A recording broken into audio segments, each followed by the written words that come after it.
பொறுத்தவரை எல்லாம் நம்மளை விட்டு தள்ளி போகிற கருப்பசாமி எதுக்கு ஏதாவது பண்ண முடியுமோ அப்படி ஏதாவது செஞ்சு அப்படி நம்ம பிள்ளையோட திருமணத்தில் எந்த ஒரு தடை பொழுதும் எல்லாமே கிரக தோஷங்கள் எல்லாமே அமைச்சு கருப்பசாமி காப்பாற்றி கொடுத்துட்டா போதுமா?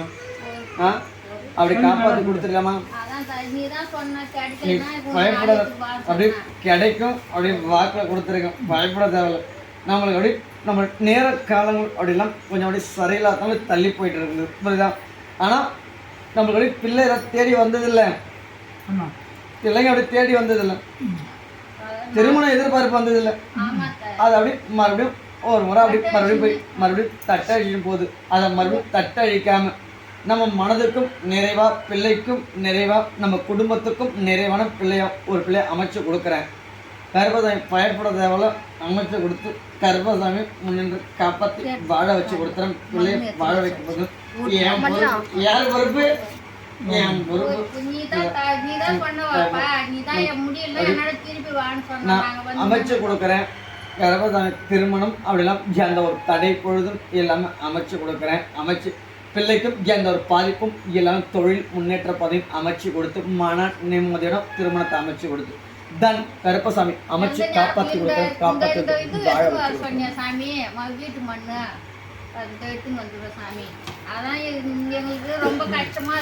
நீ பயப்படாத. இப்போ 2 மாதத்திலும் 3 மாதத்திலும் பிள்ளை கிடைச்சிடும். மறுபடியும் ஒரு வாய்ப்பு ஒன்று அமைச்சிருக்கேன், புரியுதா? 2 மாதத்துல ஒரு 3 மாதத்துல பிள்ளை அப்படி உறுதியாக அமைஞ்சிடும். உனக்கு எந்த நோய் நொடியும் இருக்காது. நம்மளுக்கு அப்படி முனீஸ்வரன் அப்படிலாம் ஆண் தெய்வம் ஏதாவது வழிபாடு இருக்காமா?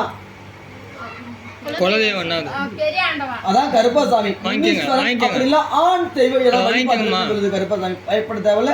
தெய்வத்துல கட்டுமல தெய்வத்துடைய அனுகிரகம் இருக்குது. நீ பயப்பட தேவையில்ல. தெய்வத்தில் அப்படி எவ்வளோ பிள்ளையோ சூனியமோ கட்டோ எந்த தடையும் இல்லை, புரியுதா?